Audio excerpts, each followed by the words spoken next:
In the quiet town of Plainfield, Wisconsin, was a man that would become the blueprint of some of the most horrifying characters in film history. To his neighbors, he was a shy but odd handyman. But behind the doors of his farmhouse laid secrets that shocked the nation.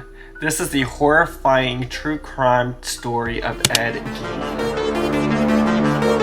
My name is Olan Hulion and welcome back to my channel. In today's video, we are going over the horrifying story of Ed Gein. This case inspired movies like Chainsaw Massacre, Psycho, and The Secrets of the Lamb, I think is what it's called. If you haven't already, please like and subscribe, hit that notification bell so you can be notified every time I post a brand new video. And while you're at it, please subscribe to my vlog channel at Olan Hulion Vlogs. Disclaimer, this is for entertainment purposes only. Some descriptions may seem graphic. Viewer discretion is advised. Ed Gein was born August 27th, 1906 in La Crosse County, Wisconsin. He was the second son of George and Augusta Gein. George was a struggling alcoholic. He seemed not to be able to hold a steady job, while Augusta was the exact opposite. She was strict, controlling, super religious, and she ruled that house with an iron fist. She believed that the world was filled with sin, and besides herself,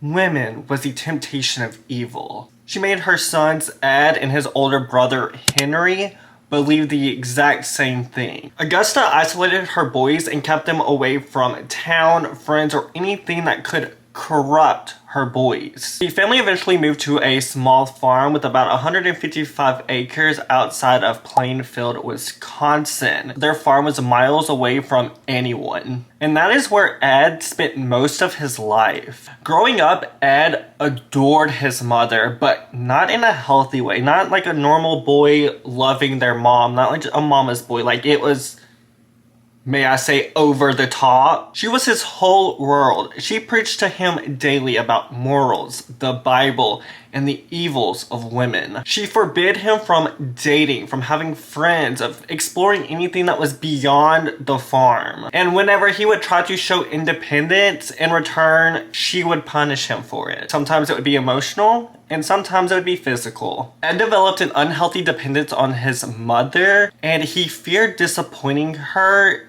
but in the same vein, he longed for her approval. It was that relationship, the suffocating bond, that would define the rest of Ed's life. Ed's father, George, died in 1940 due to heart failure, and some think it was because of the alcohol. But with George dying, Ed and his older brother had to get jobs to help support the farm and their mother. Growing up, Ed and Henry were super close, but it got to a point that Henry started to down-talk his mom, and Ed did not like that at all. And it just kept happening.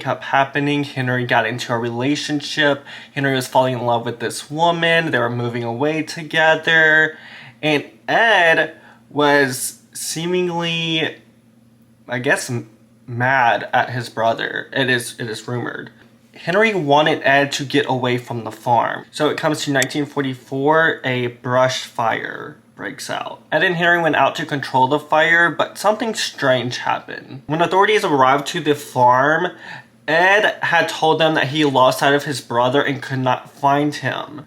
While they were searching for his brother, they found him face down in the grass. The cause of death was asphyxiation, but of course, with this, it became rumors. People started whispering that maybe Ed had something to do with it, and that perhaps Henry was questioning their mother's grip on Ed, and Ed did not like that. There was never an investigation, although there was bruising found on Henry's face. It was ruled an accident. But for Ed, Henry's death meant one thing. He had his mother all to himself. But shortly after Henry's death, he was taking care of his mother. She had gotten really sick, and she would just constantly berate him and tell him that he can't live without her and just all of these things. And December 1945, almost a year after Henry had died, Augusta had a stroke, and this shattered Ed. He was completely alone. He was isolated on the farm with no friends, no family, and no one to control him. But instead of moving on, he did something else. He sealed off her room, like the upstairs bedroom where she lived. He locked it, boarded it up, and never touched the room again. It became more of a shrine. Some people believe that this was his way of coping. He didn't want to face the fact that his mom was gone, so with that boarded up and everything staying the same, it was kind of like I said, a shrine. It's kind of given an avoidant attachment style, but like, like off the charts. Downstairs turned into what some people would say is like a hoarder's house.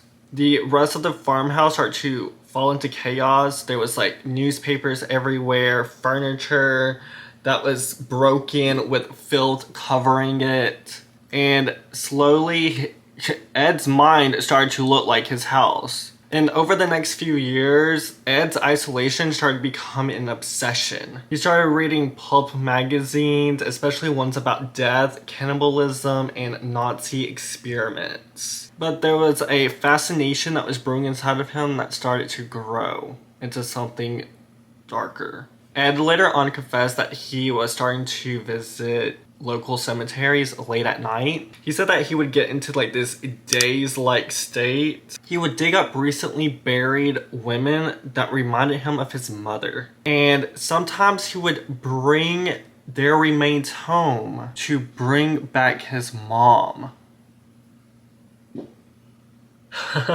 No. This is where things start to get a little disturbing and yeah. Police would later on confirm that many graves had been disturbed, coffin lids were pried open, and some remains were missing. Ed kept pieces of what he took, and he admitted to visiting over 40 cemeteries in total, but claimed he only dug up bodies from about 9 of them. In 1954, a local tavern owner, Mary Hogan, disappeared from her bar in Plainfield. The place was found empty with a trail of blood leading to the back door, and police were stumped. But some locals had joked that maybe old Ed Gein had something to do with it. He was known to be odd, but harmless. Ed was also rumored to have like a weird sense of humor, and when some people brought up the fact that she was missing, he literally joked and said, "She's not missing, she's just at my house right now." People laughed it off, and honestly, they shouldn't have. No. 3 years later, on November 16th, 1957, another woman vanished. Her name was Bernice Worden, and she was the owner of like a local hardware store. And her son Frank that morning went by to see his mom, and he happened to be a deputy sheriff. He went into the store, his mom wasn't there, and the door was found unlocked. The cash register was open, and there was a blood of trail leading to the back door, kind of like the Mary Hogan situation. And the last receipt written that morning was for a gallon of antifreeze for Ed Gein. Police quickly went to Ed's farm to question him, and what they found inside would change American crime history forever. Forever. That night, investigators entered Ed's farmhouse. The electricity was cut off, so the police were moving from each filthy, cluttered room with their flashlights looking. And as the police are looking through the farmhouse, they go to this shed, and this is where they found Bernice Worden hanging from the ceiling. She had been decapitated, and the scene kind of seemed like Ed was treating her as if she was like a hunting kill, like you know, whenever you hang up deer or hogs and you like gut them and you like skin them to like put their meat, like process their meat. That was kind of what the scene was suggesting. But that wasn't all. Inside the farmhouse, officers would describe this home as a human museum. They found masks made of human skin. Oh my god, why is my body having that reaction? Bowls made from skulls, chairs upholstered with human flesh, and boxes filled with preserved remains. They also found several items belonging to missing women, and they also found parts identified later as belonging to Mary Hogan. In total, police categorized dozens of artifacts. It was clear that Ed had been grave robbing for years, using body parts to create some type of grotesque shrine to his mother. Investigators described the entire home as filthy, dark, and chaotic, but with one room sealed off and perfectly clean. This was Augustus's bedroom. Everything else was a wreck, in decay. Anything you see in the houses of hoarders, that's what it was giving. Ed was arrested later on that night, and when they asked him why did he do it, he, quote, said, "Because I wanted her back." After the discovery at the farmhouse, Ed was taken into custody. Police questioned him through the night, and he was calm, even polite. He never raised his voice, and he never denied what he'd done. When asked why, he explained that after his mother's death, he felt alone. He said that he missed her so much that he started reading about grave robbery and resurrection rituals. He wanted to bring her back. Literally. Investigators noted that it seemed like he didn't fully grasp the horror of what he had done. He spoke about digging up these graves as someone would speak about doing a routine chore. He even admitted of trying to fashion a woman suit made of human skin so that he could become like his mother. And some reports suggest that he would walk around in this suit at night, just chilling in it. It wasn't about lust or power. It was about the identity and delusion. He wanted to literally step into her skin.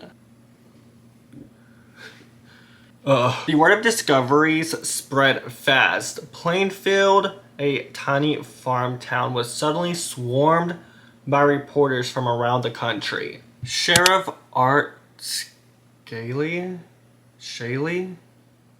Sheriff Art Scaly. Oh my god, I don't know his name. I feel so bad. I keep butchering everyone's name. Like, I think I was calling Bernice Worden earlier.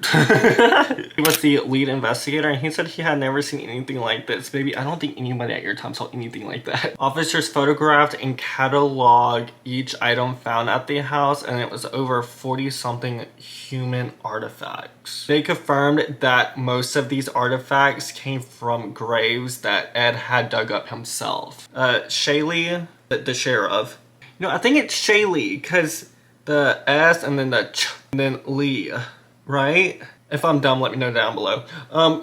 Later described that the scene was something out of a nightmare. The sheriff apparently struck Ed during one interview because he was shaken by the confession. Because of that incident, some of Ed's statements were inadmissible in court. The media gave him the nickname as the Plainfield Butcher, but the psychiatric reports that followed, he was described as, not as a monster, but as a deeply disturbed man living in a psychotic delusion. Psychiatrists diagnosed Ed Gein with schizophrenia and severe personality disorder. He was found legally insane and unfit for trial in 1958 and sent to Central State Hospital for the criminally insane in Waupun, Wisconsin. Inside of the asylum, can we call asylums still?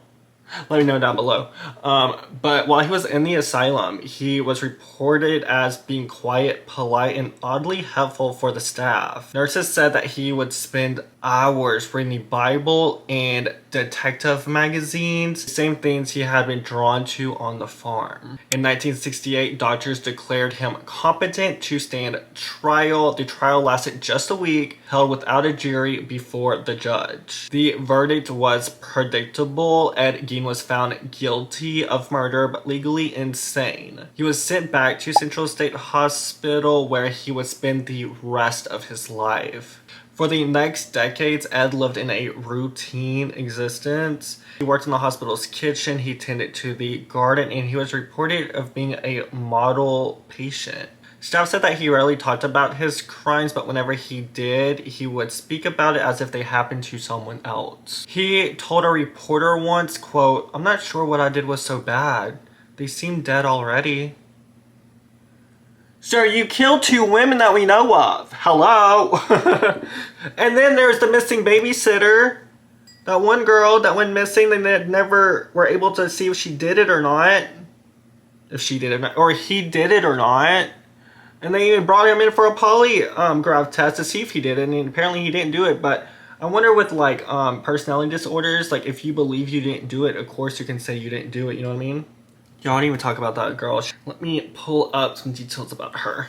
Her name was Evelyn Hartley. She was a 14-year-old girl. She disappeared babysitting on October 24th, 1953. Gein was never convicted of her crime, but her case is often linked to him due to the proximity. Ed Gein died in 1984 at the age of 77 from respiratory failure at Mendota Mental Health Institute. He was buried back in Plainfield Cemetery, not far from the very graves that he disturbed. You know, with crimes or whatever, some people don't have better idols and they like to go visit things like this. And they would go visit his grave and just like break off a piece of his headstone. And then I think at some point it got stolen. It was found, I think, in Seattle. And they got it back and they put it in a museum. And Ed Gein no longer has a headstone because of it. But the story of Ed Gein didn't end with his death. It ended with Hollywood taking inspiration from him and doing the iconic villains of like Norman Bates, Leatherface, Buffalo Bill. By the way, I've never seen Silence of the Lambs. I've never seen that movie. I need to watch it. I've seen the others. I just haven't seen that one.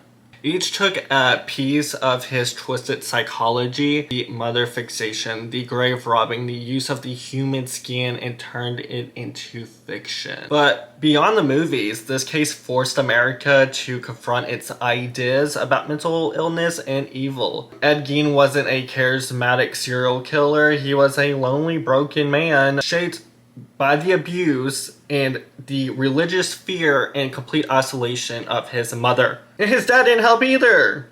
Being a freaking alcoholic, going and getting drunk, stumbling home and fighting with Augusta. And divorce.